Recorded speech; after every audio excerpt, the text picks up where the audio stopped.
Hello and welcome to Archvelder's Hacks with Archvelder and his amazing hacks. So on a recent leveling guide I published, a YouTube viewer by the name of Callus1234 left a message stating you could level up in the Cobalt Assembly area and tag elite mobs, then let other players kill them for you. Now, I had actually experimented with this method right at the start of Dragonflight, but I found that my mage was getting killed way too often for it to be viable. However, Callus1234's comment made me think that I might have missed something, so I did a bit of research and went back to check.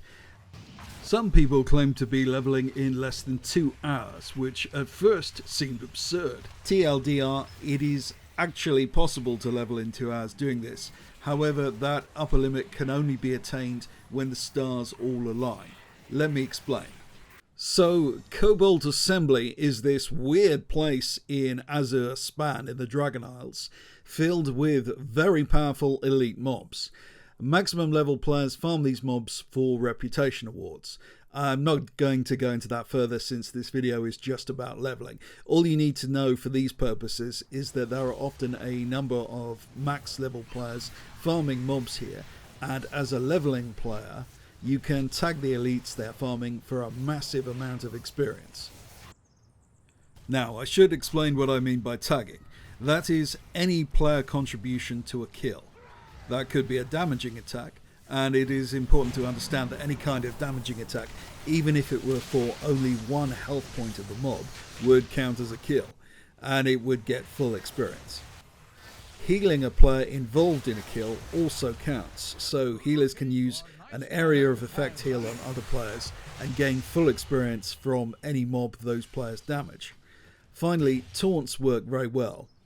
Those are abilities which do no damage but are designed to provoke mobs to attack you. In this video I only use one ability on each character to attack mobs. My Preservation Evoker uses Dream Breath. That's an area of effect heal with a large radius. And my Brewmaster Monk uses her Ox statue to taunt large numbers of mobs, again in a very large radius. These abilities allow you to stay as far away as possible. Just before we continue, I should mention that my Patreon exists and we have lots of cool active exploits currently. Join now to avoid missing out. Now, if you are on a lower population realm, then it is entirely possible there won't be a significant number of players here, so you will need to use Group Finder simply to get to a realm where there is an active player base farming the assembly.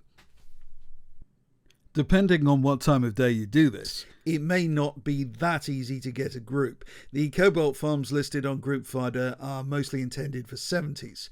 Some explicitly say this in the group title, but even if they don't, that is the implication. Unless it explicitly states the group is for leveling stroke XP. So groups with leveling and XP in the title are what you are looking for. In my experience, these will usually let you in instantly, and most other Cobalt groups will just ignore your application. Now, you do this mainly to get onto a realm with a decent number of people farming Cobalt Assembly, rather than any advantage from actually being in a group. Groups are severely penalised in terms of the experience they gain from kills. I was getting 800 XP per kill as opposed to 1800 solo. This because when someone outside the group contributes to a kill, which is almost always the case in Cobalt Assembly, if your group is the only one that kills a mob, then you will actually get even more experience from killing the mob than doing it solo, 2600 XP.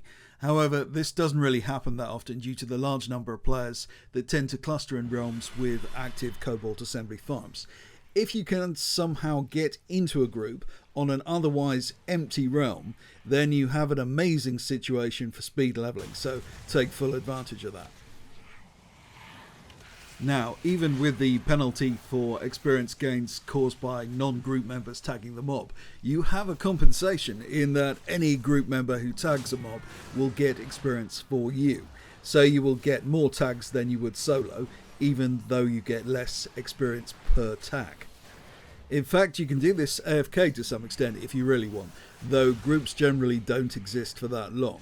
When the group disbands, you are not immediately kicked off the realm back to your own, and you can stay solo on the active realm you're transferred to until you log off. This means you can still follow other players around and tag their kills for as long as you want, and in fact you will get full solo XP at 1800 a kill.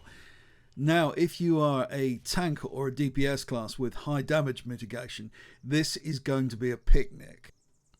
I tried this with my Brewmaster Monk and leveled at lightning speed. However, as I mentioned previously, when I tried this on my mage, I was dying a lot, and so were many of the other leveling players I was grouped with. So I started analysing my combat logs to try and find out what was going on. Now, the interesting thing was that every time I died, it was down to one mob and one mob only, and that is the Oppressive Artificer. This mob has two abilities which are absolutely lethal to cloth wearers, and possibly other classes that are undergeared. Stonefall and Thunderstomp. Now, I'm using a Preservation Evoker here, which is a very squishy class. You can see what happens when this mob casts Stonefall Thunderstomp here. This AoE ability has a huge radius and hits for almost 70,000 HP, about 15,000 more than the entire health pool of my Evoker. Now, I tried staying well away from this mob and just casting ranged heals on the other players. Unfortunately, that doesn't really work because you have to be reasonably close to get credit to receive experience for killing the mob, as close as the damage radius from the Oppressive Artificer's abilities. Now, is there anything squishy players can do to avoid this? Yes. The first and most obvious thing would be to get gear with more stamina and damage mitigation, or to change to a more damage resistant specialisation. But these options won't be practical or desirable for all players. An alternative is just to have an awareness of the dangers posed by the Oppressing Artificer. Just try and recognise them. You can use a macro like /tar Oppressive Artificer to target the nearest one to you and know when they are casting Stonefall or Thunderstomp. You can also use a raid marker skull icon to keep track of them. Then you can either leave the area or use a damage mitigation cooldown. This is not a perfect solution. You will still die occasionally because with all the chaos going on screen, you will often miss the presence of an artificer close to you. However, you can get it down to a level where it doesn't impede your leveling progress that much. Like I said, this is just for squishier classes. Tankier classes should have few problems with survivability. So to summarise, this is a really good option if the following criteria are met. 1. You are on or can get to a realm with a number of players continuously farming Cobalt Assembly. And 2. Your character has enough stamina or damage mitigation or enough skill to avoid being killed repeatedly by area of effect damage. If these criteria are met, then you can be looking at a very fast leveling time from 60 to 70. The 2-hour figure might be a little optimistic for some, but it is certainly in that ballpark.